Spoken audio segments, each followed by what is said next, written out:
way, boy. If I didn't get to eat this roti today, I would have sure cried. Cry, boy. I's a big man, though. Men supposed to cry? I wonder if it's safe to cry in front of my woman. What women really looking for these days in a man? Are most women happily married or just happy to be married? Talk Heavy Podcast.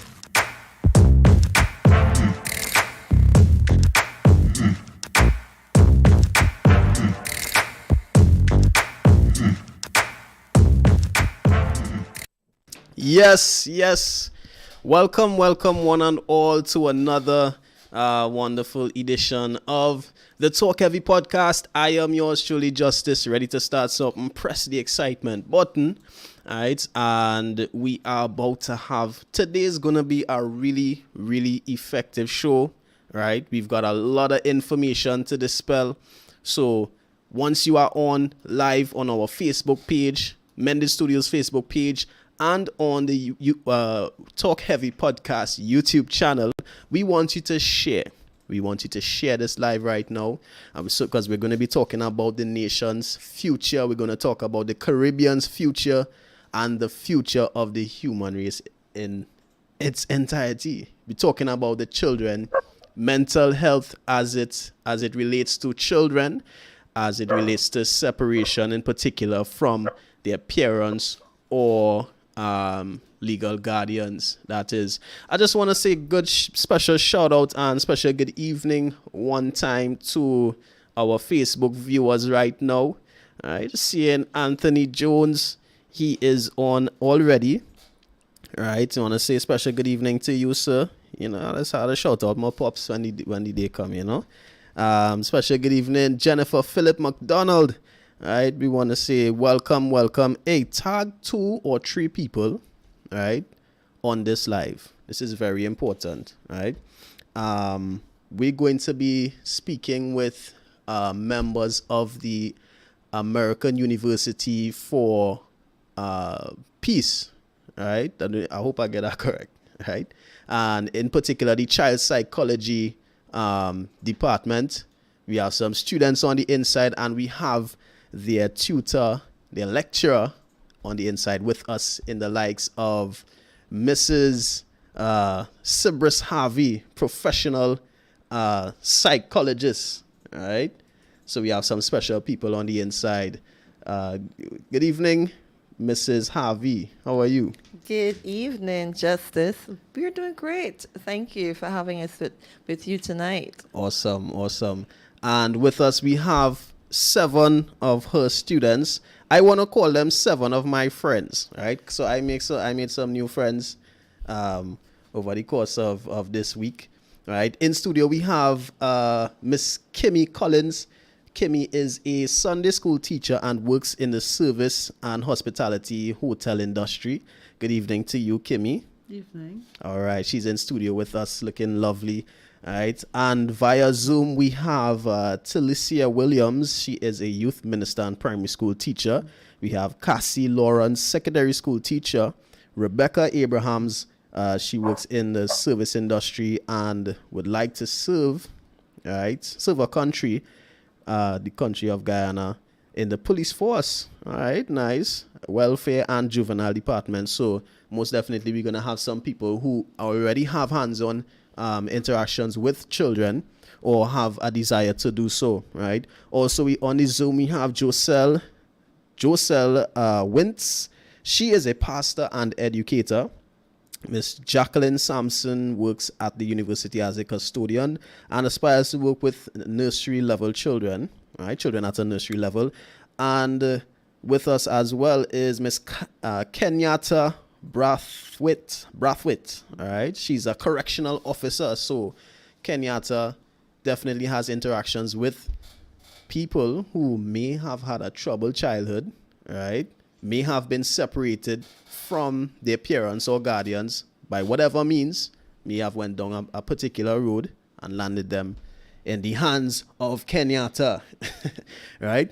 So we want to kick things off. We want to jump right into the conversation because this is very important. Again, I want to employ each and every one of you viewing via Facebook or YouTube to share this live. This is a very important conversation, right? I remember when, ever since I was younger, like noticing little children going to school, their parents dropping them off first day of school, and is crying, is bawling. Oh my gosh.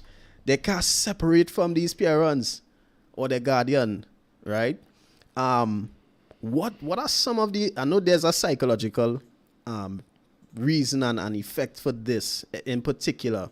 What are some of the reasons that children might behave this way while being separated from a parent or a guardian, and how does it affect their development? All right. Good evening, everyone. Again, good evening, Trinidad and Tobago, and all of the Heavy Talk friends and family, or Talk Heavy, should I say, right? Right. I'm learning this thing, just real bear with me. No problem. I would like to throw out our students, give them the opportunity to respond to that. And before I take over, so Kimmy is here with me, and I'm going to give her the opportunity to go ahead and respond to that. When children as you say, see them now going to school, they come out of the car, they don't want to leave their parents because that parent is that child's safety net. So they are now going to an unknown. Their protector is not there them at this point in time. So their world is a little bit uncertain, it's a little bit challenging, and it's also a little bit scary for them. Now, children at that age would not unable to say, I'm afraid of this, I'm afraid of that. But the main reaction is to know that my parents is not there. The person that I trust to protect, who Right. takes care of me, is not there. They're just leaving me and going. So are they going to come back for me? Where is this place I'm going? So they feel a little bit threatened and a little bit uncertain. And that's why most child react like that. So- scared of the unknown. So it's basically like an inability to vocalize, hey, I feel this way now, so it projects in a reaction to cry and throw a tantrum. Yeah, and I know you did ask about the mental health or the psychological issues. What happens when a child goes into that I'm afraid situation, starts to cry and scream? It Right. is the sympathetic nervous system kicking in. What that does is help the child to cry and to call out for help and beckon for their parent.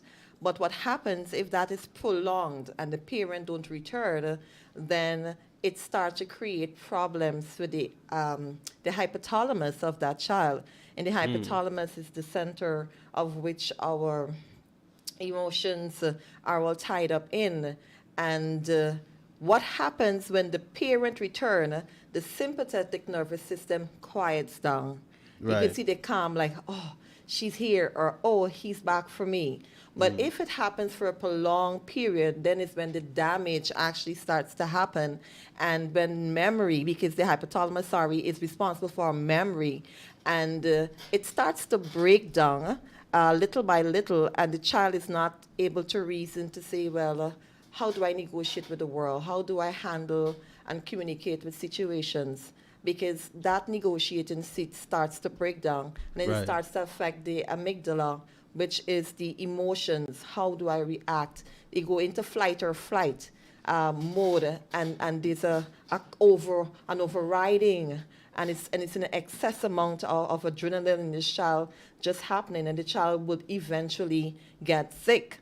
But because, as you asked the question, when they go to school, there is a time when the parent will come back. So don't go that far unless it's a permanent situation where there's a longer period of separation, where like a divorce Right. or something like that, then it's when it really kicks in and it gets to the danger zone. But in cases like that, the body regulates itself because the child gets the reassurance that after a particular period, my safety net returns. But during the absence of the safety net, right? So you mentioned a couple of the terms, scientific terms, that programs the brain to behave or send particular messages throughout the body, right? Yes. How does a caregiver trick the brain to create a safe space, or somewhat, or should I say, duplicate that safety net?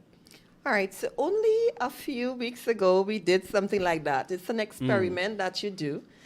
For example, you take the child first to the daycare center and you spend time. The parent will have to spend time in that daycare center Okay. and watch how the child, would be around the other people, because the child is going to be there, but it's going to be close to the parent. And then the parent will leave the child for a bit with the new caregiver or Right. the nurse's school or whatever school they're taking them.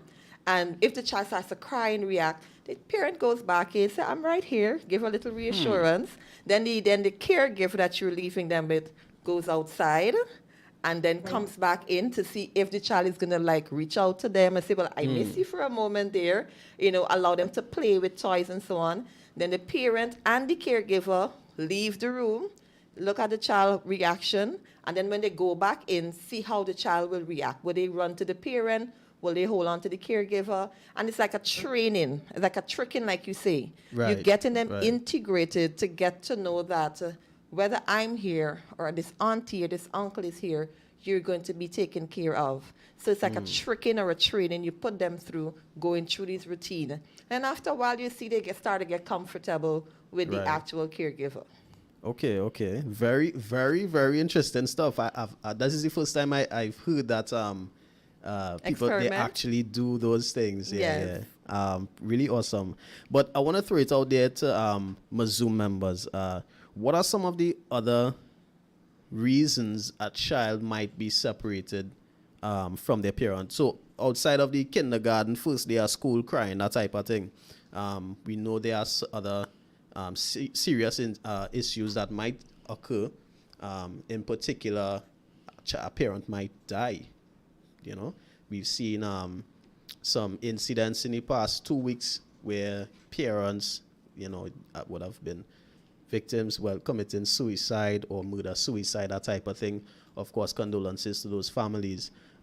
What type of effect something like this would have on a child? Choose any one of them, and they're going to Let me respond. see. Let me Take your pick. start with Joselle. Joselle. Ah, correct. Hi, good evening again. I think the whole aspect of the child being separated via death or a divorce or so on, it's quite traumatic for the child and it would affect the child in a negative way. But if the persons that are dealing with the child don't know how to work with them and give them coping skills and so on, then it's going to be very detrimental to them futuristically. So it does affect the child negatively. Sometimes the child can become withdrawn, lose appetite, don't want to eat, probably have sleeping issues, nightmares, all those things. So Right. it does have a very negative effect on that child or children. Well, actually, funny you should mention that. My next question would have been like, what are some of the signs or the signals that a caregiver could look out for? Like a teacher or something. The child comes to school, you notice certain things. What are some behaviors that we could look for, we might notice in these children? Or for example, like if the child is accustomed being very active, playing, running around and all of that, and suddenly the child is not wanting to be involved, they're more withdrawn, sometimes you give them stuff to eat, they're not eating and so on. Those are signs for the caregiver to start paying attention to find out what is happening to this child. Or sometimes the child might have outbursts, probably become aggressive or angry or so on. Those are some signs that you can see. And then the caregiver will have to now, talk with the child, probably talk with the parent, wanting to know what's going on so that they can help that child.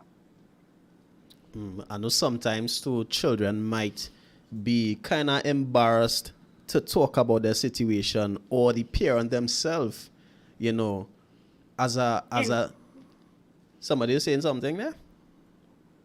Now go ahead. Yeah, And then yeah. As a child psychologist, how do you break through this barrier, this wall that they tend to put up?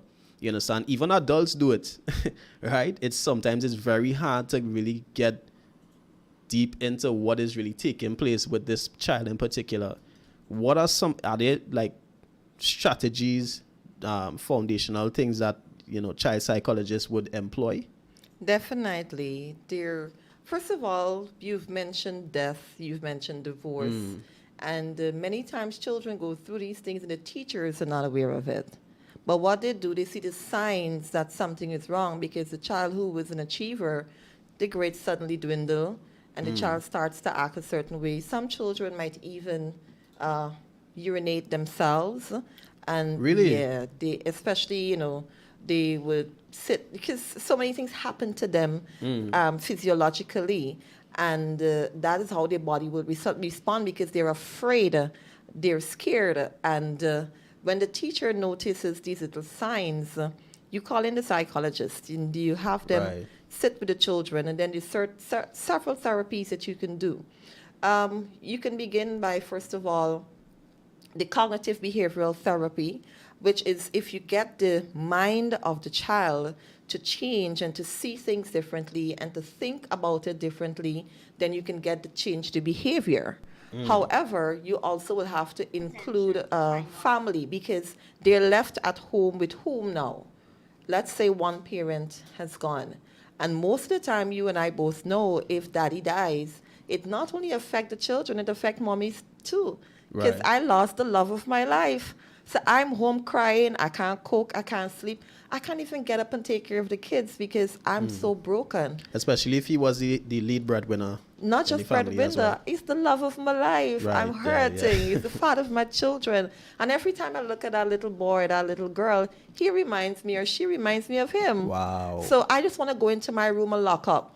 So that child is left outside that door knocking and calling for mommy, but I can't respond because I'm totally immersed in my depression. And that is what the child is dealing with. The child is not getting no proper nutrition now. They're not getting the attention of the one parent that is remaining.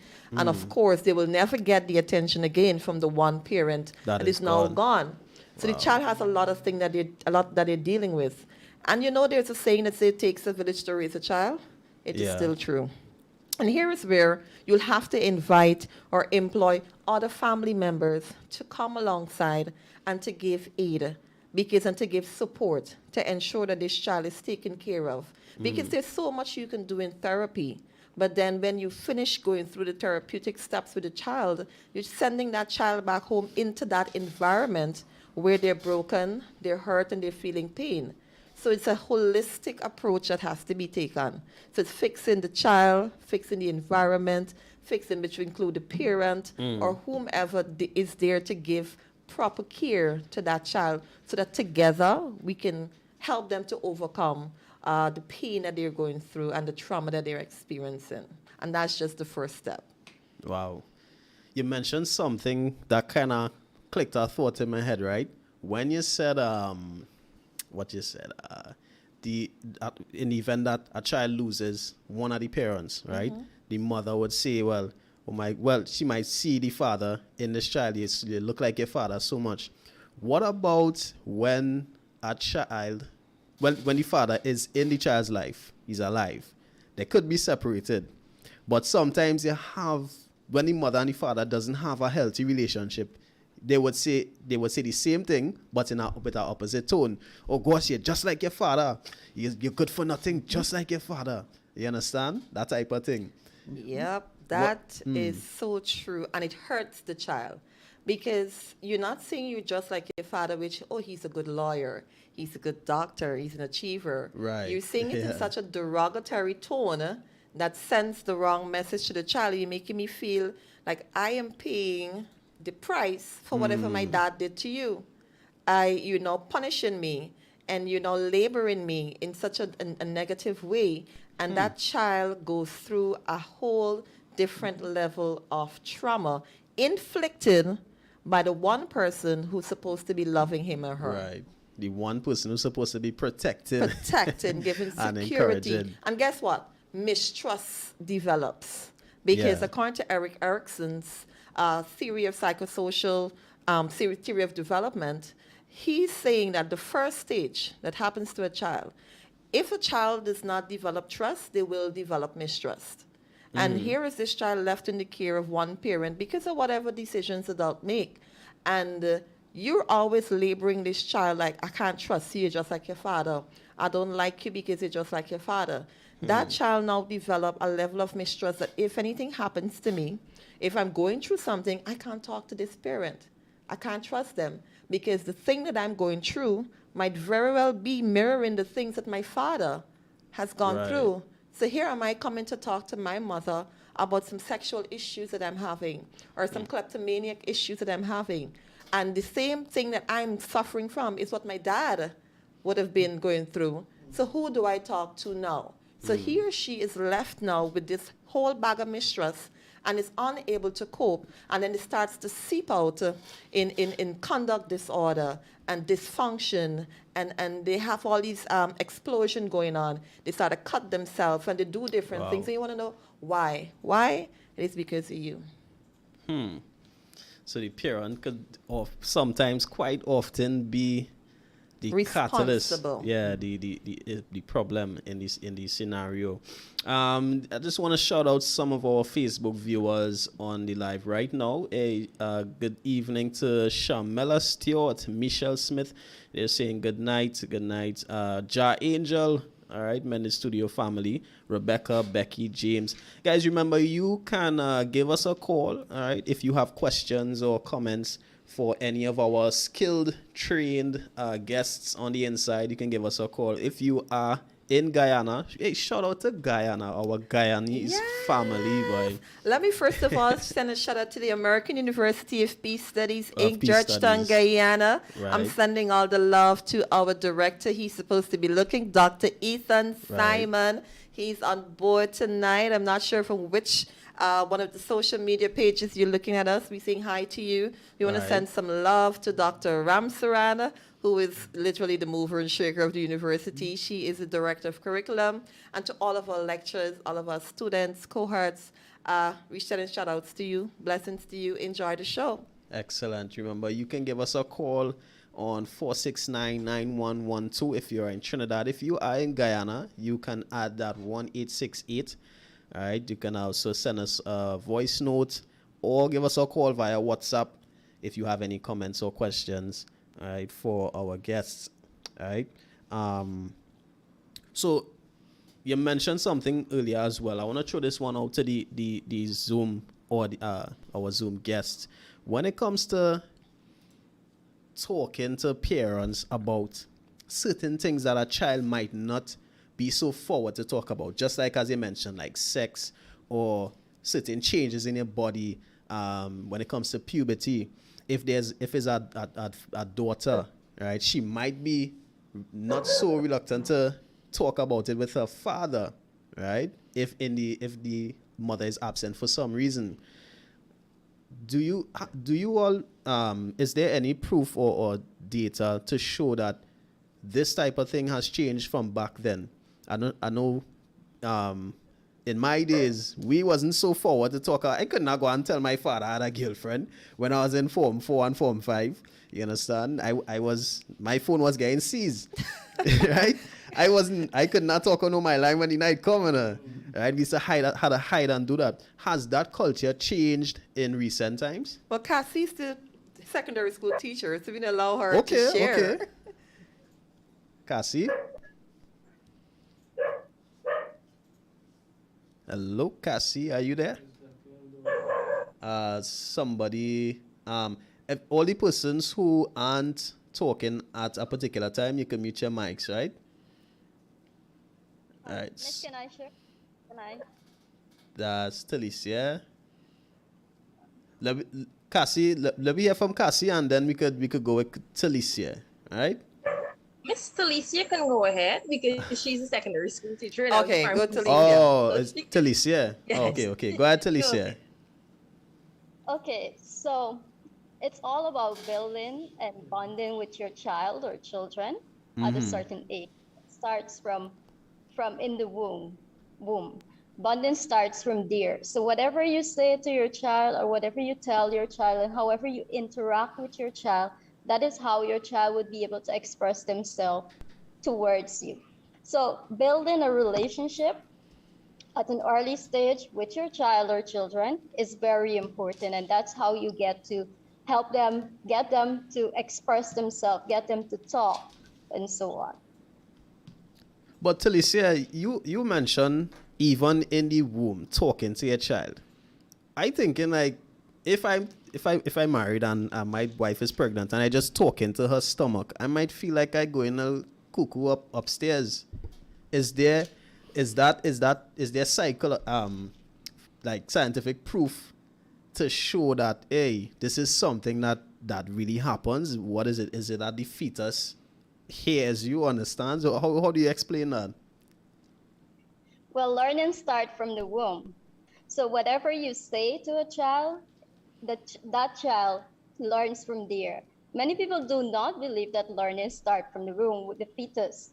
So the environment in which the child is and so on, it affects that child. Whether it's physically, mentally, it affects that child. So that child, when that child grows into adulthood and so on, it directly affects whatever that child went through or whatever you had put yourself through within those stages. Okay, okay. I think I heard some women say in the past like while I was pregnant I was real stressed out with while I was pregnant with him. That's why he come out so Yeah. that type of thing. So Accurately, yeah, that yeah, is accurately said.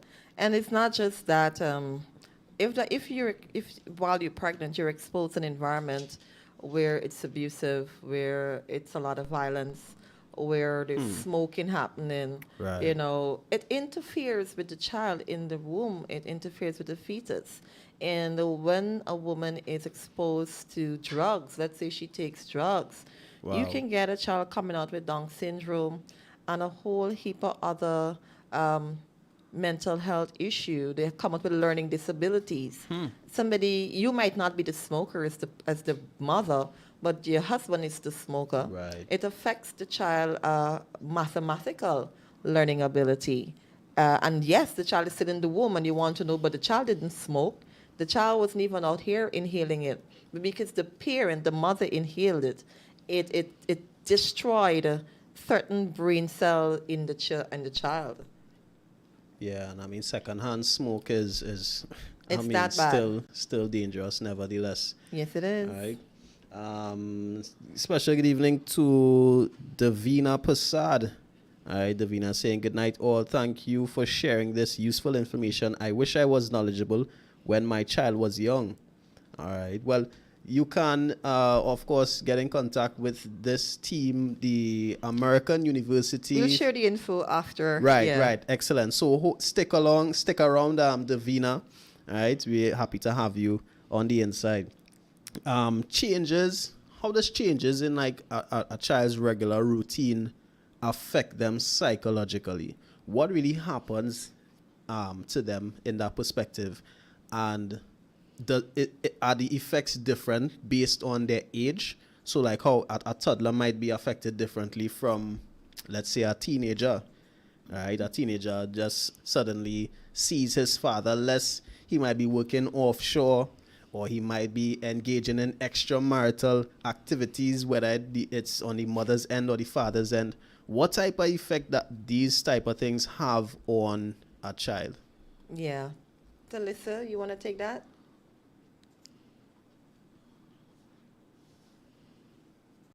Okay, so those Sorry, things not can Talissa, affect. Cassie.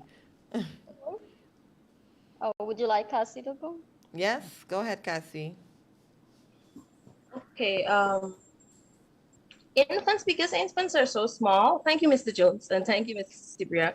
Because Alright. infants are so small, they're not able to properly express themselves. They're not able to speak at a certain age. So they would throw tantrums because that's their way of communicating. For instance, if something is going on with the mother and the father, they would throw tantrums because that's their way of communicating.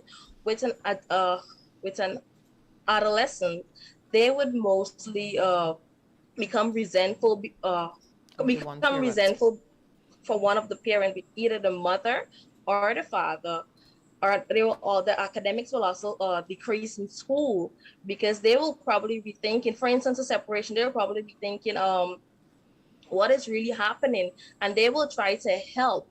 They will try to help in that situation somehow, but it will affect them psychologically. In addition to what she just said, Mr. Jones, one of the newest psychological disorders that you will find in the DSM-5, and that's our Diagnostic Statistical Manual, which is kind of like our Bible that we work with. Right. You'll find it there, but in any DSM before, it's not there. There's something called a factitious disorder. Factitious is where the child would deliberately do things to make themselves sick because it gets attention. And when mommy and daddy fighting and they feel like they have no control, they're losing control. When they get sick, the mommy and daddy will come together. They'll be at the hospital. They'll be kissing them, telling baby's going to be all right. Daddy love you. Mommy love Wow. you. So for attention, they would inflict sickness. They would do just enough to get tummy aches and make themselves get some serious headaches, have to be rushed to the hospital because they get the attention, and it stops it quiets the fighting, and it stops that. And that is not just for children too. We have adults who are living, it crosses over. We have adults who are living in relationships where they're not getting the attention of their spouse. And to get the attention of their spouse, they do the same thing. They inflict enough poison or whatever to make themselves sick. Because Wow. when you're sick, Jezreel is going to come running. He's going to be there. He's going to bring flowers. He's going to bring chocolate. He's going to rub my legs. He's going to put a warm towel on my head. He's going to hug me up. A matter of fact, he's not even going to go out with the boys because he's going to tell them my Right. wife is Yeah, sick yeah. and I have to stay home with her Wow. tonight. And that's what she wants. She wants your attention, or he wants his wife's attention. And so children have learned this. They will eat the crayons, or the adolescents, they will do certain things. They will drink certain tablets just to start vomiting and make themselves sick. And that's what you call a factitious disorder, because Right. it gets attention. They feel neglected, and in order to get that attention, they do this to themselves. So that's one of these disorders coming out from a situation like what you just talked about. Right, right. So they're literally putting their health on the line. Yes, they are. For the sake of I guess I could see where their intentions are, but it's still kind of toxic, to That is why yourself. it's a disorder. Okay, That is okay, why- right, yeah, right, it's right. toxic. Right. Because they don't know when they might cross the line and the kidneys give out because it's Whoa. a bit too much. They had enough, Yeah. Their bodies might be underdeveloped and unable to handle whatever they're taking into their system. What about a child who might seem to be way too attached to a particular parent, right? To the point where you might find a toddler breastfeeding at a particular age that is way too old to be. Maybe you should get a sippy cup at least. You understand? And what tends to happen in the event that it's a male child, he might grow up to be what women like to call a mama's boy, or a woman might grow up to be a daddy's girl. Pretty much spoiled. And what are the effects of this as a child, and how does it really affect them in their adult stages? Well, you just touched on something that I know Kimmy is going to nicely expound on. That's the Oedipus and Electra complex that these children would develop. And I'm going to let her talk some more about those complex that the children would develop at that stage of their life, according to Sigmund Freud. And I know her colleagues are eager to jump in too, because when we studied Sigmund Freud and these complex and what will happen if they don't come off of the sippy cup and the breast within a certain time, they were all over the place with this. So I'm going to allow the students to just have fun with these questions. And Kimmy, you right. could start and then the rest can jump in. Okay. So Sigmund Freud have a 6 stage of development. And you start from 1, where you talk about weaning the child of breast, because every particular stage in a child's life, there's a certain thing they have to achieve, and there's a certain way you have to achieve it. And when a parent don't do that, it damages the child psychologically. And as you just said, you see some children who are 2 years sucking breast. At 2 years, there's nothing that the mother breast can give a child at this point in time. Right. Nutritiously. All the nutrients is no longer there. It's not even comfort for a child. It's comfort. So It's at, just comfort. at that point, it's like a pacifier. It's like a pacifier, that's correct. But Wow. parents don't want to stop, or they think they should not stop because it will damage your child. But at that point, you are doing more harm to your child than good. Way more harm. And they can develop depression, and they also can develop aggression, all because that they did not wean when they were supposed to wean. How do you Go ahead. So how do you wean a child off of, well, I'm not a parent. I've never had a child. I mean, I've been at close contact with babies and whatnot. But how do you wean a child off of breastfeeding, bottle feeding, potty, using, that That's type the of thing? stage. Well, you sung it so professional right now, but that's the stage. When you give them the breast after 6 months, going into A year. between 18 months, you start to introduce them to the sippy cup. And then you introduce them to the spoon, you allow them to start feeding themselves. Right. You get rid of the bottle so they can cry. But once they're getting food, because if they're hungry, they're going to eat. Right. So that's the weaning. You start from the breast, you take them off the breast, you introduce them to the bottle. From the bottle, you introduce them to a sippy cup. From the sippy cup, you introduce them to the spoon with a plate with some softer food, but enough that is hard enough to eat. Right. And then you take them where you give them harder foods, and you go on and so forth. However, to go back to the question that you just asked, if it is that at that stage a child is not properly weaned off of the breast within a certain time, let's say about 18 months, that child as an adult suffer from, they become gullible. You can literally tell them Tendency. anything and they they would believe believe you. That is one of the psychological effects. Second thing happened, they develop dependency syndrome Right. or dependency disorder, where it's like they can't seem to do anything without validation from somebody because of what not being weaned off of the breast within that 18 months period. Another thing happened. If it's a boy or a girl, they enjoy sucking too much as an adult also, which means they always want to have something in their mouth because they enjoy sucking so much which is the first stage of Sigmund Freud talk about. The child learned the world through sucking, through putting things in their mouth. So as an adult, you'll find they either always chewing, they always have a toothpick in the mouth, Right, they always have right. a matchstick chewing, they always Or a pen. drinking, Something. they must smoking, they would smoke a lot. Wow. And then I'm not even going to go to the sexual dysfunctional issues. We leave that for the adult moments because I think a lot of parents are here. Right, We don't want to okay, talk okay, about okay. that. But in that department, they develop some issues because where they overindulge in things that involve the mouth too. And that, they have a problem there. And that started all the way from when they were a baby and they weren't properly weaned off of it when they are supposed to be weaned off of it. So like I was alluding to, also in terms of, being a mama's boy, not really pulling away from, home and that type of thing, the relationship with your mother. How does it affect like your relationships in the future and that type of thing? Because you're looking for your mother. You're looking to replicate your spouse, or you're looking for daddy, and you're Right. looking for your mom. And you find that those kind of person will compare their spouse and say, but you don't cook like my mom. They hope that you dress like their mother. You comfort them like their mother, keep the house like their mother. And of course, the younger girls would look for older men who would treat them like their dad. That's why you Wow. find a lot of young girls attracted to older men, and they're crazy about them, and these older men will treat them really bad and they stay. That's because they're with daddy. Well, it's funny enough, we're actually going to have a conversation based on age and relationships and that type of thing next week. So that's something to look forward to. That is going to be a steamy conversation. So we welcome the entire Guyanese audience also to look forward to that. We'll be right? tapping in. Most definitely.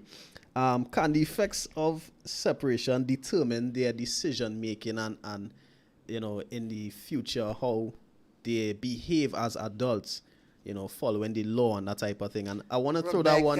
Yeah. I want to throw that one out to Kenyatta. Kenyatta on. She deals with the law.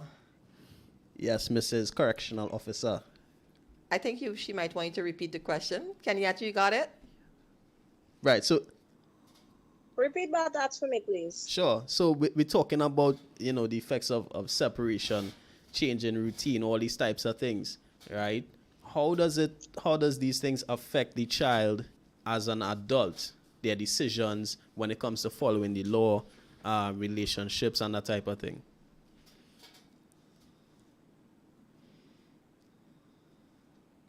Your microphone is muted, sweetheart. Unmute your mic. Sorry about that. No problem. Somehow I'm hearing you break up. So go back one more time for me now. 1, 2, you hear me good? Hear me good? We good? Yeah, I'm hearing you now. All right, nice. With all that we've discussed so far, the child's development being affected from separation, death of a parent, these type of things. How does it affect them in their future as an adult, their decision makings, following the law and that type of thing? I know you have contact with inmates in your country, right? What are the effects of these things as a child, the traumas and whatnot? Just shed some light on that. Well, mostly on the traumas, some of them, it take away the sense of safety. Most times you would find they're a bit withdrawn. So because of the separation, whatever happened in the past life, that sort of like caused them to, some of them, to do things that they aren't supposed to be doing. Like we would say, not supposed to be doing. Right. Oh, sorry about that. Yeah, so it don't. You hear me? Yeah, go ahead. We good. Oh. Now, some of them, they have more like, how to put this one over? Some of them have what you would say relationship problems during the early life. So now that they don't have anybody they think they can talk to, you would find them lash out, oh, I don't have anybody. Second, do I want? In most cases, acting out. I could see a lot Yeah. of acting out abusively. Some people find If I may themselves add, in.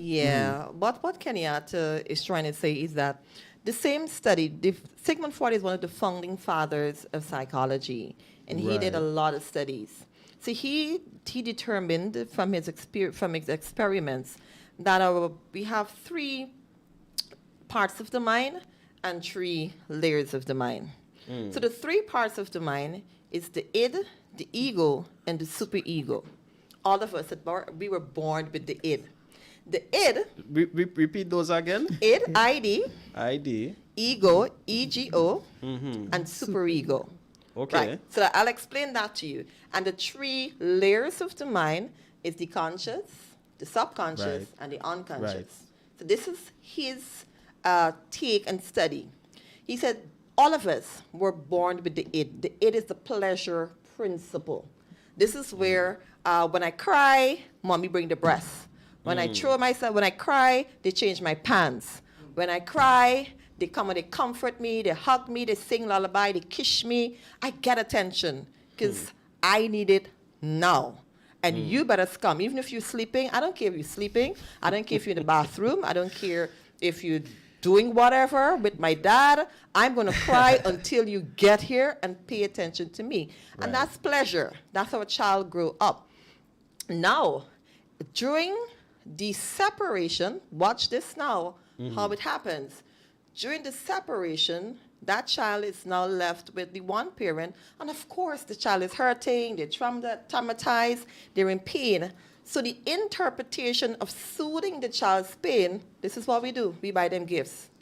Wow. Oh, take a phone, take an outfit, I'll take you shopping. So you see the pleasure principle, you just give them stuff, and you never address the issue. So the child grows up and never get the opportunity for the ego to step in. Ego is supposed to kick in at age 3. What is the ego? The ego is the reality principle, which keeps the id in check and said, no, you ain't gonna cry now, you ain't gonna poop your pants now, you're gonna wait until you see a toilet, you go put it in there. So the reality principle kicks in and helps us to mature, to cross over. We understand, yes, I need food, but then I have to wait until 12 o'clock. I need to go to the bathroom, but I don't stand here and urinate my pants. I have to wait until I see a bathroom because that's what the reality principle does. Right. That's what's called the ego. And as you get a little older, the super ego kicks in, which is the conscious part of our mind, where the consciousness now is the one that referees between the id and the ego. Say, okay, let's negotiate. She's hungry, give her a stick of gum or give her a sweetie. Middle ground. Middle ground, right? You know, you go to do something, you say this is wrong and this is right. Choose to do the right thing. Okay, so you refrain from that. So during your stage period of growing, these 3 things are supposed to be kicked in. Sigmund Freud said, listen, if you do not allow, if we parents do not allow the ego and the super ego to kick in, that child grows up with the mentality that when I want something, I want it now. And I'm going to do whatever it takes. If you got to cuff you, kick you, drive through a red light, I just need to get there now. I don't care about the law. Right. And that is what happens. They're not conscious that breaking the law, stealing from Jezreel, cursing this body is wrong. That's not how I was taught. I was taught, and I grew up with when I want something, I get it now. And that's why you see defiance come in. Teacher can't say they're giving that child a B. I don't care if I didn't work for A. You need to give it to me because that's what my mom does. When I want something and I behave and I throw a tantrum, she give it to me By all to means. keep me quiet. So if you don't want me to break up this classroom, you might as well give me an A. And that child grows up with that conduct disorder. And when they pass 18, it becomes antisocial personality disorder. Now, what is antisocial personality disorder? These are the people who have no regard for another person's safety or their life, or no regard for the law. They will break the law with a click of a finger, and they will disregard your safety or life with a click of a finger. And there is where it all started. Wow. That's just one example. And we could give you a myriad of examples. That outlines and explains everything in such detail. I was particularly intrigued by the ego part, right? So it made me think that this is the point where you ought to, or you have an understanding of what is right and what is wrong, Correct. right? So that is from the age of 3. Yeah, by then you done. That's supposed to kick in. But then if you're feeding the id, Right. and you feed in the id, you go to the supermarket and the child throws a tantrum and they expulse and they behave bad. They say, okay, give it to her, let her have it. Right. Because you as a parent don't want to feel embarrassed. Pull the mic a little closer. Right? Because you as a parent don't want to feel embarrassed. Right, So now yeah. as far as you're concerned, that child's embarrassing you. So anything to make that child be quiet, that's what you're going to do. But then you realize you set a precedent. Right. Spoiling them. You just say, anytime you do that, well, my mom will give me something, so I'll continue that way. And Jess, will you go to church, right? I know Yeah. you do go to church. Yeah. You see what parents are doing in church when the child started to behave bad? They hand them the phone because that's what keeps them quiet. Oh, okay, look the cell phone. Right. Or look this. But back in the days, when I in church and I want to crack up, my mother do Pinch. like this. Yeah.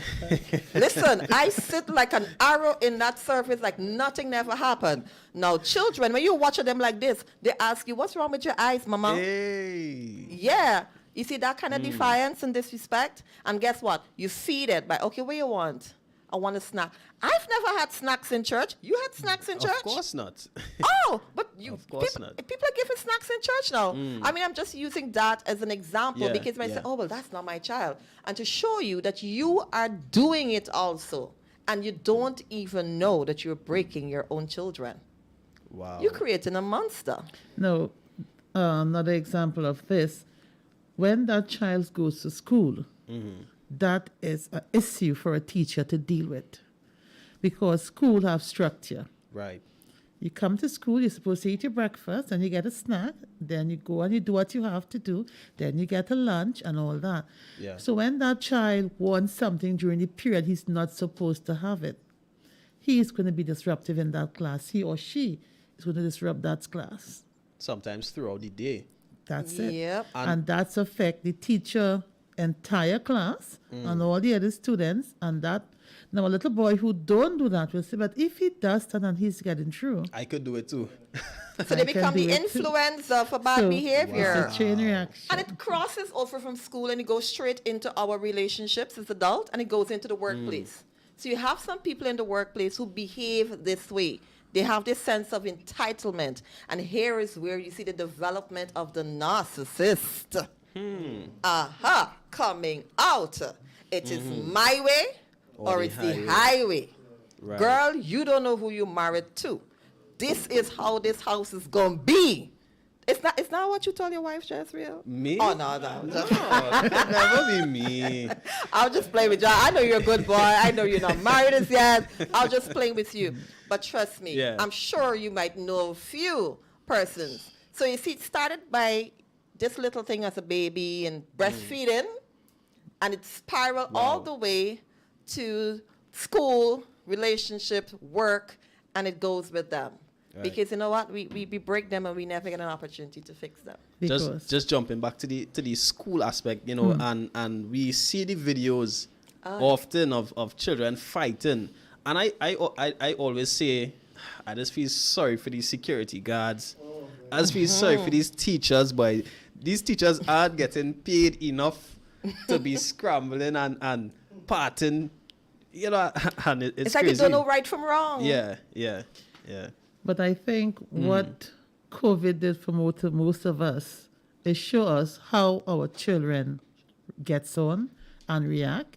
It give parents a rude awakening to Wow. where the children are.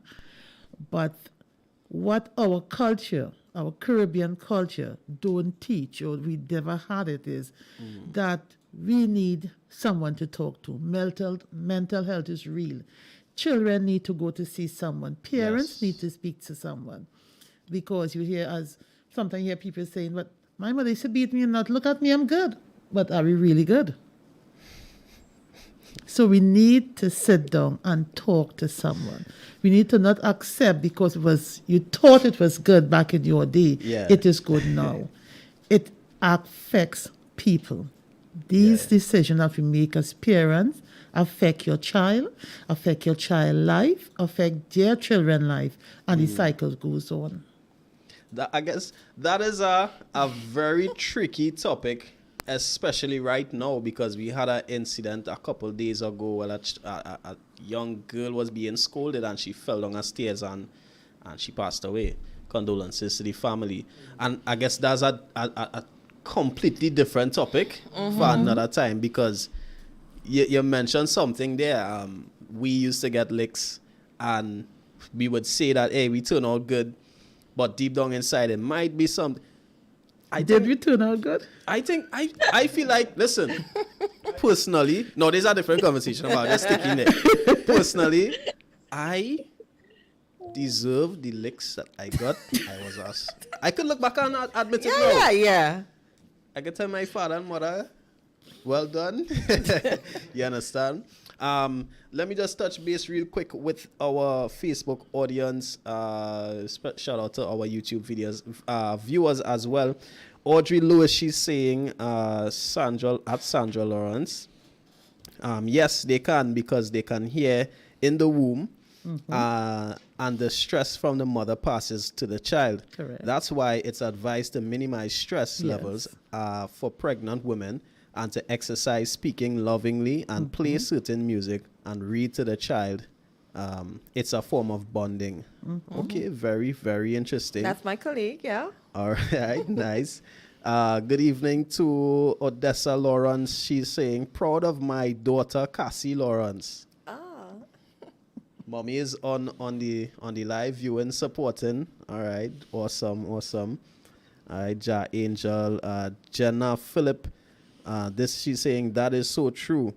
All right, it's just about 7:55 in Trinidad and Tobago. All right, we want to take a quick commercial break, and we'll be right back with more Talk Heavy podcast. All right, this is an important conversation. Stick on with us. We'll be right back.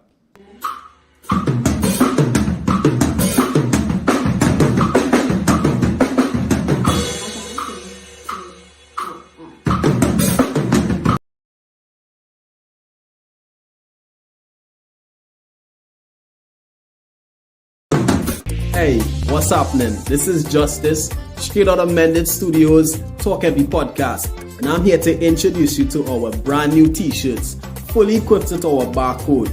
And once you get your hands on one, scan the barcode. It takes you to all our social media platforms: TikTok, YouTube, Instagram, and the Mended Studios Facebook page.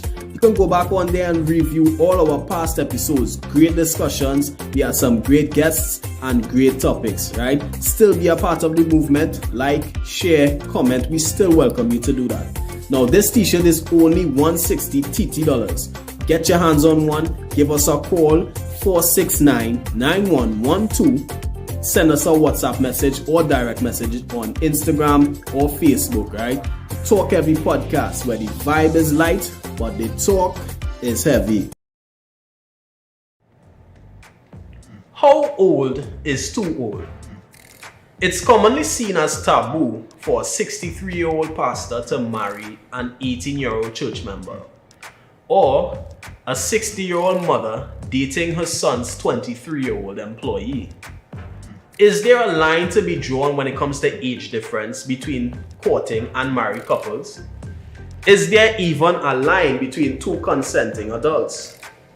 Join the Talk Heavy podcast team this Wednesday, 13th March from 7 p.m. as we discuss these matters and more. Talk Heavy podcast, where the vibe is light, but the talk is heavy. Yes, welcome back to the Talk Heavy podcast, where the vibe is light, but the talk is heavy. I definitely looking forward to next week's show, buddy. That's going to be a really heated conversation. And of course, remember, you can get your hands on a Talk Heavy podcast t-shirt, as you see right behind me. And I'm wearing it fully equipped with our barcode. Now, once you scan the barcode, it takes you to all our social sites: Facebook, Instagram, TikTok.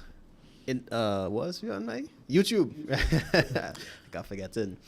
All right, so we are here with our child psychology diploma class team of the American University of Peace Studies, Guyana. right? Guyana. Shout out to Guyana on the inside, right? Let's talk about divorce. And we have a very interesting clip. You're on the clip? That we want to show, right?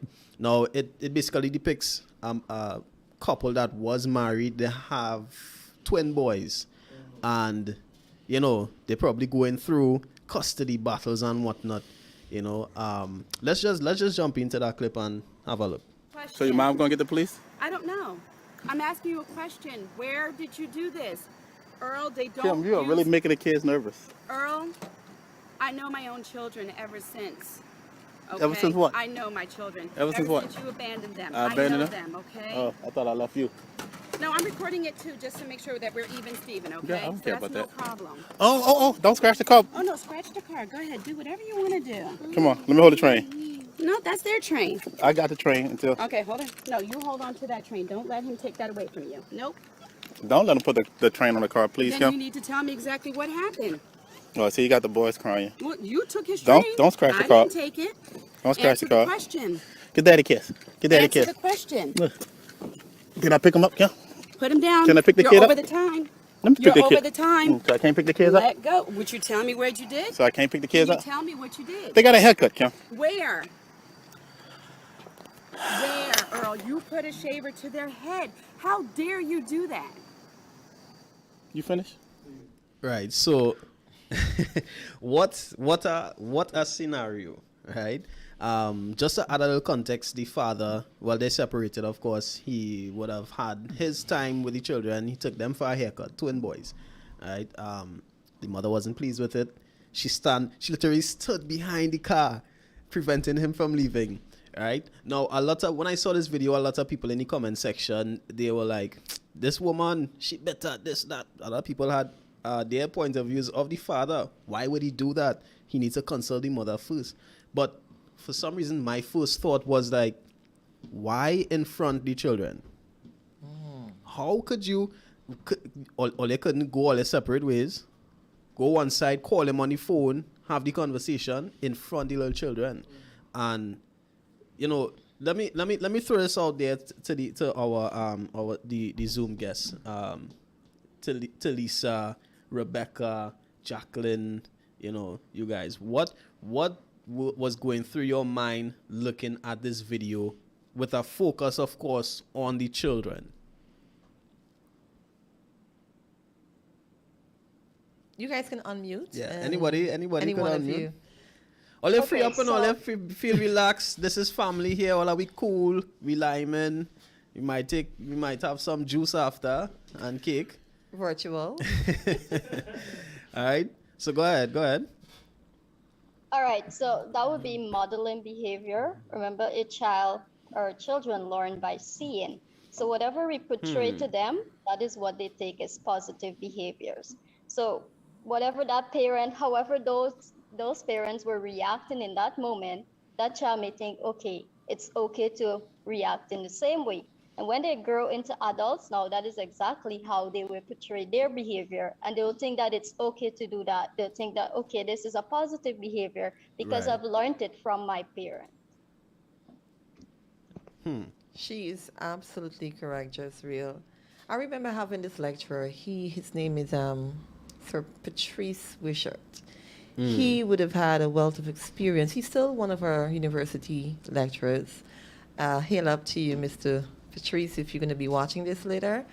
I remember he was one of the classes where I got literally have calluses on my finger because he came out of the welfare department of the prison. And he would be the one who would deal with the prisoners and their family. And he spoke of an incident where when he called the mother in and the father, first when the mother came in, she was very vocal and, talking and sharing and being a part of the session that he would have had to help the inmate to be able to get parole, the things that she was contributing. But when he called in the father, the mother went like this. He noticed a change in her behavior. He noticed a change in the inmate's behavior also. It was like a sign of dominance, just walked into the room, and they were all circumspect. And the first thing the father said, whatever she just said, just erase that. Ask me all the questions now. And the reason why that particular individual was in prison was for killing the woman that he lived with. He beat her so often that on that unlucky day, condolence to the family, she died. And he grew up in that house where his mother was being beaten by his dad on a regular occurrence. And he thought, well, that is the way to be. And he was modeling, like she just said, the Right. behavior of what he grew up seeing. He cursed her, he threw away the food, he beat her up, he speaks to her in derogatory terms, because in his view, that's what I grew up knowing. And I'm basically doing the same thing. And even without the inmate admitting to that in that session, you could have seen it because the father was literally ready to put 2 slaps on the mother just because she spoke positive thoughts about her son and how he could have been different if X or Y or Z did not happen. And we have a prison system where a lot of offenders are packed and stacked up inside of there. They spend their time and watch this jazz reel. They come back on the road and they repeat the same Repeat thing again. offenders. So we have recidivism happening in our prison system because these broken people never got the psychological evaluation and help that will change or modify the behaviors that would stop them from going back into prison. So the prison is like a recycle bin. You know, you spend your time, you do, and then you come back and you engage in the same thing again. And here is why we are talking about the effects of what you just saw there. Right. That's how far-reaching it is. Far-reaching. Now, a little note on that. Now, the mother gave the son the car. No, you go ahead, scratch your car. It's okay. Yes, you drive it. Now, if you take that same car and go on her car and scratch it, Maybe a different. she'll want to beat him. But Right. you already told him he can do it. The same thing you give him You permission give him to permission. do, you'll beat him if he does it to you. Or on a stranger car. Then why you on that? Where you got that from? But Yeah. you told him Confused. it was okay. We give them the permission. Just for the sake of Being Yeah. vindictive. yeah. Just to add to Miss Yeah. Kimmy. Now, because you tell the child you could scratch a car as you like, but then had that child stepped into that car and accidentally make that car go off and drive off and he crash and have an accident. Oh, that's a different Now, you the worldview. mother gonna say, oh my God, I didn't mean for it to happen, but it happened. Now, sometimes we as parents just contribute to the things of the children. And as for society right now, that's what has been happening. Because when you look at the amount of persons that goes to prison, and you listen to the stories, it's come right back to where we fault. And many of us don't see it then, but when we do see it is when handcuff on the hands. Then you say Yeah. society is wrong. This is wrong, but then you didn't see where you had to correct But that child. did we not see it or did we see it and ignore it? Because your Exactly. child go to school and you give your son or your daughter 12 crayons, 2 pencils, a eraser and a sharpener.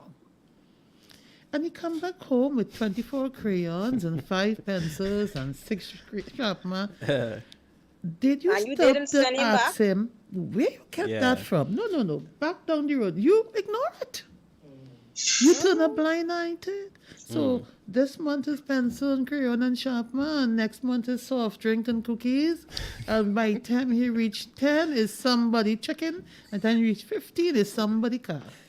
Wow. And by the time We- 50 the meet, then he could now become a juvenile. And then we hold Because our now you head. start taking things from others. And But then then we- if you had stopped it from the time he brought home the crayons, the pencil, and everything, we won't have to be going through the same thing. And this is what's happening in society all the time.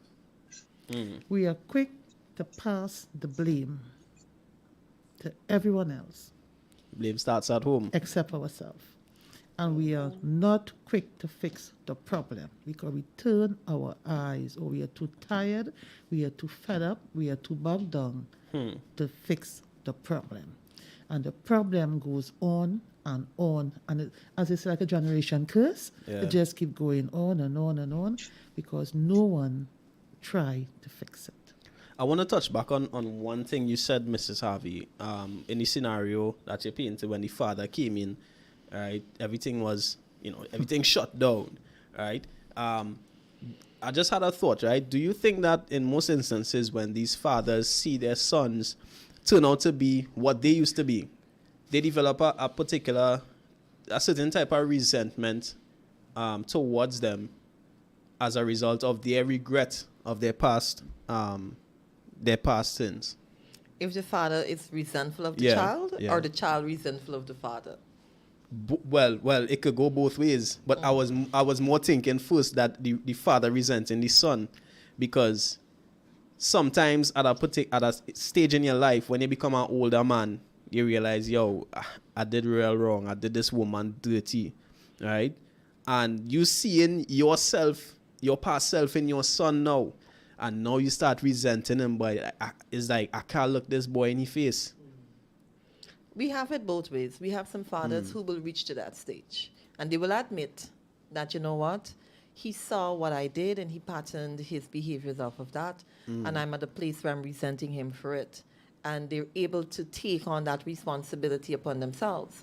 And then you have the narcissistic father who would say, good job, you know, you should have done that a long time ago. You know, you're like, you chip off the old man block, you know. He's a man now. Yeah, you're a man now. You're doing well, you know. He kind of like would stroke that ego. But then you have the children who will resent the parent because it's in prison they realize how wrong they're wrong.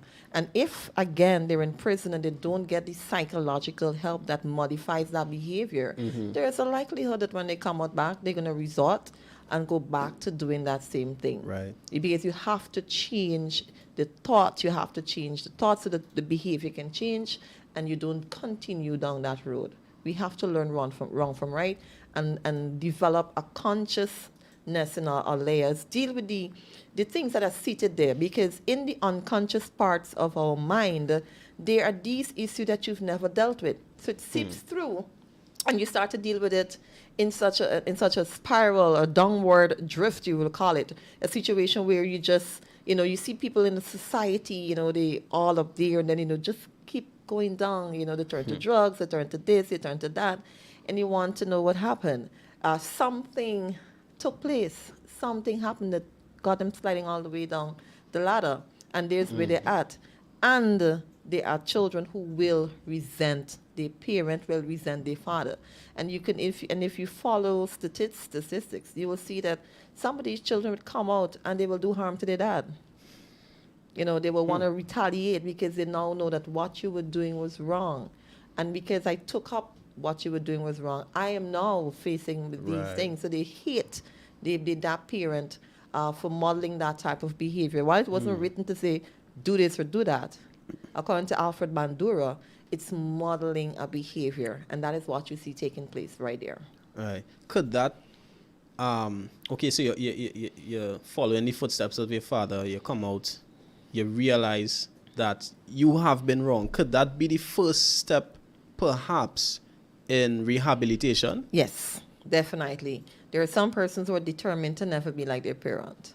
Right. They're determined to use the bad that they would have experienced to push them to do good, to do better, to be a better father themselves, to be a better mother, and say, you know what, I've looked, as a business psychologist, I've looked at people saying, you know what, I work hard because I want my children to have the life that I never got. Right. And everything that I achieved is for them. So people do admit that, you know what I saw was not the right thing to do. So I am now determined to do right by myself and by my family.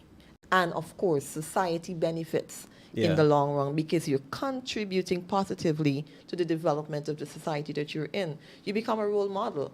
So the other kids say, I want to be like your dad when I grow up. I want to be like that, you know. So you see them coming out of a bad situation, but they made good of themselves. And these is the kind of people that we want to develop as child psychologists. Most definitely. And we definitely have the people, of course, as we see. So there is hope at the end of the tunnel. You know, a lot of people like to say, boy, I just give up on the human race. I give up on Trinidad. I give up on people. No. Good evening to Candy Pusher. Right, yes, Candy Pusher. She is saying, my first thought is, once the parents exhibit toxic traits, it's going to negatively affect the kids. All right. Lorna Shanks, good evening to you. All right, Jenna Philip McDonald. All right, very informative. Yes, very informative indeed. We are here with our Guyanese friends and Trinidad connection, and we're giving as much information as possible. So, jumping back to the divorce topic, right? I think out of all the information I would have gathered before the show, this was one of the most serious ones that stood out to me, because this could really make and break a child, right? Or to be a man or a woman in the future, right? When we're talking about shared custody, right, that when it comes into play in the event of divorce and whatnot, how does a constant change in homes on a weekly basis sometimes every once a month and that type of thing, you would see your father, you would see your mother. How does this affect a child? I'll give for a Zoom guest. Anybody on the Zoom? Joselle, where you? There's no consistency. Oh, go ahead, Giselle. Sorry. No, Jacqueline. Anybody? We want to hear from you. We haven't heard from you all night, Miss Anybody? Jackie. Go ahead.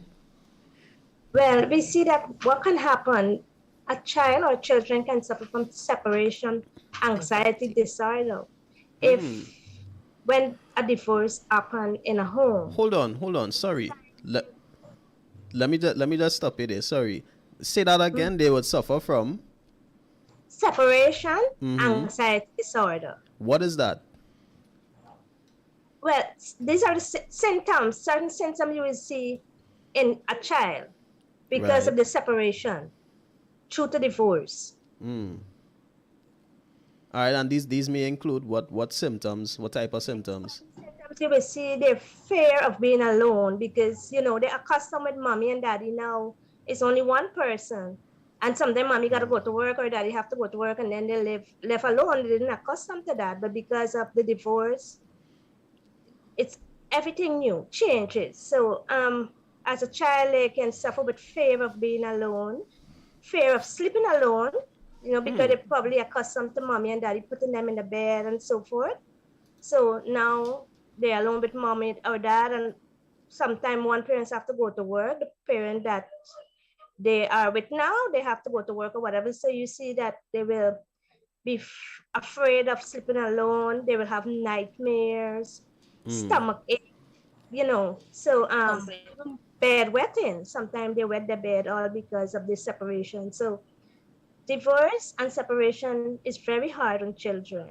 So as parents, we really need to consider, when it comes to separation and our children. All right. I assume that based on the child's age, there might be different effects. A toddler, I do expect like a 15, 16-year-old to still be wet in bed unless there's some extreme kind of effects or condition that's taking place.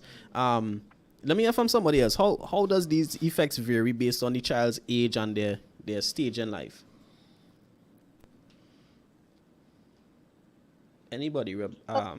Those All right, go ahead, Cassie. those between 8 and 14 months, they usually go through a phase called the clingy stage, and they are afraid of unfamiliar people and places.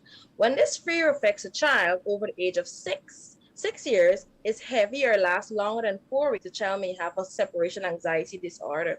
So if it's between 8 and 14 months, because they're accustomed being with that parent, with one parent, they become clingy. For adolescents or let's say teenagers, they may become resentful to one parent because, especially let's say if the father is wrong or if the mother is wrong, they may become resentful to one of the parents. Wow. Very nice, very well put. Very well put. Some I've heard that some students, children, they tend to blame themselves for the divorce and their parents separating. Yes. How common is this, and what are some of the reasons that they might feel that way? It's very common because let's conclude. Let's have a hypothesis here. If daddy could fall out of love with mommy, or mommy could stop loving daddy, then they could stop loving me. After all, I just come on the scene. They know each other long before they knew me. So I'm definitely going to be up for adoption soon or something. Because if they can leave each other, they can leave me. So they start to blame themselves. Maybe if I do better, Maybe if I'm nicer, maybe if I got better grades, maybe if I lose some weight. Say finally the eating disorder comes in. Or maybe if I put some weight on and they find again eating disorder comes in. Or maybe if I do this and they take on that blame that is maybe because of me. I didn't brush my teeth properly, or I didn't make up my room. That is why daddy left. And they blame themselves, and that is where the depression or the anxiety starts to step into that child's life, because they're afraid that, you know what, I am the reason why this has happened. Or if these two people can stop loving each other, then there's a possibility that they can stop loving me. Wow. Yeah, yeah. Very, very well understood. We're coming close to the end of tonight's show, right? I just want you guys to give like some pointers what parents could put into play. What advice you want to give to parents or to help these children in need, etc. Well, what I'll do, I'll allow each student to leave one advice for the parent. If Cassie says something, nobody needs to repeat that. I'm going to give them an opportunity. So everybody will leave an advice for the Right. parent, how they can help that child. So you want to start? Just about one and a half minutes. 1 minute right? or less, guys, per person. Let's do this.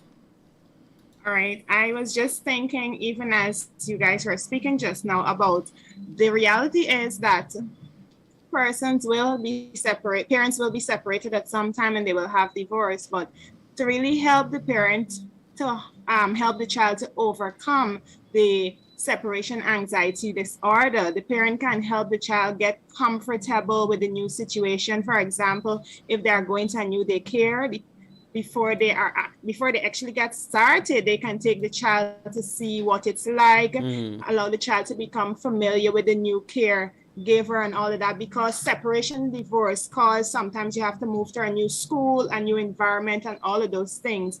And also, especially when you're dealing with the little children, to ensure that you remind them that mommy, whether it's mommy or daddy, I'm coming back for you. I'm not leaving you there, especially when it comes to the clingy, because they don't want you to leave them because of what is going on. So you tell them their mommy, assure them that mommy's coming back or daddy's coming back. And you can even have those practices at home where if you say you're going to go come and read with them for a minute or two, ensure that you do that so they know that I can still trust mommy despite of what is happening with the separation. So that's what I would like to leave tonight. Just before this next person goes, that is so important, because I'll never forget there was this one occasion where my goddaughter, she was around 6 or 7, and I promised her, I was so proud of you in your schoolwork, whatever I did your week and whatnot, I gave $40. I clean forget that. Honest, God is my witness. And this child see me the next day, just real with my $40. I waited on my $40. I guess she's 60. All right. Kenyatta. Yes. To what you just said, Mr. Jones, children never forget. No matter what you do, they never forget. So my advice tonight would be, even if there's a separation, whether by divorce or just mere separation, avoid telling the child about the other partner or saying ill things about the other partner, because that would only cause conflict each time the child visit the home. Because they're going to come back, oh, mommy, daddy said this, and oh, daddy, mommy said this. That man, and you will go on and on. But then that's only going to show that child he's not a good parent. So avoid the saying child. certain stuff that would, bring down that parent. Negatively or affect any the child. negative stuff about that parent. Yeah. All right. Nice. Cassie. My advice that I would like to leave with parents or caregivers or even guardians is that sometimes we as parents, we think we know it all. And in reality, we don't know it all. And as a parent, I myself, I don't know it all. And sometimes I would feel afraid to reach out to persons to ask for help because I might think that they might look down at me because you're a mother, you should know it all. But I came to grips, or I came to terms with I don't know it all, and it's safe to reach out for help. It's safe to ask for help.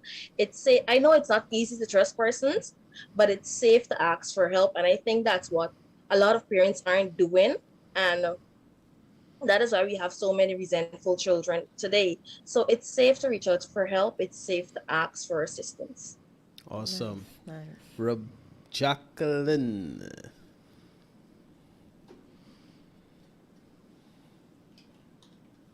Just unmute your mic. Unmute your mic. All right. Let's take somebody else. Yeah, in the meantime, Rebecca. Rebecca. Yes, well, my advice to you is like, if you know you're like separating or in the process of the separation and the divorce procedure, like the both the parents will be providing for the child, right? And then like after the separation comes about, you say like father is not a supporter no more, or like he pulls off, or maybe due to whatever circumstances he stopped providing, you would settle because the father is not providing, you're not going to supply this for the child, even though you have it. But for me, I think you should still provide that for the child. Let the child still feel that he or she is accepted, because indeed that child is still accepted by you, not because the father is not supporting or the father cannot afford it, or for whatever reason, he is not providing the necessities for that child. Maybe later in life, as the child grows and develops and the child starts flourishing, then he may look back at her or him at that point in time. It may be too late. It may be a good example, maybe for some reason, but keep on supporting and providing the necessities for your child so that that child can continue develop both. Jacqueline, you ready? Jacqueline. Yeah. Yes. And my advice to parents, it's taken from Eric Erickson's psychosocial stage. And he said, from 0 to 18 months, children develop a sense of trust. And when caregiver or parents provide reliability, care, and affection, a lack of this will lead to mistrust. So we need, as parents, we need to provide these love, support, and reliability, stability in a child life, so that when they grow up, after then, they will be, strong or mature enough to face life. But it starts from an early age. So we need to support our children from an early age, according to Eric Erickson. Awesome. And last but not least, Talissa. Okay, my advice to parent, guardian, caregivers, you play a major role in your child or children's life from a tender age. So whatever you model to your child, whatever you teach your child, that is what your child will portray and become as adult. So you have a major role in making sure that you are portraying positive behavior. You help your child to develop positive emotions. You can help your child to develop this protection and trust and so on, so that they can confide in you at all times. So it's very important that you become educated about these things, so that you as parent or caregivers can play that major role, and that not only major role, that positive major role in your child's or children's life. Excellent. Oh, I almost forgot my friend. She was so vocal. So, Kimmy? One advice. My advice to everyone, parents, caregivers, teachers, everyone. What I have learned is children's brain develop 80% by the age of age 3. We like in the current to say children bounce back. They don't bounce back. They get broken. If you are divorcing, splitting, or whatever the case may be, please do not take it out on your children. Try and maintain your frustration, your anger, your depression, your disappointment away from your child, because those emotions break your child.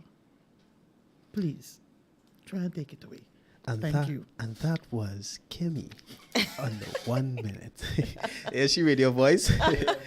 but that was really powerful what you said. You could repeat it. They don't bounce back. You break them. You break them. Oh my, wow. Mrs. Harvey? Yes, I want to say to those who are listening that, if child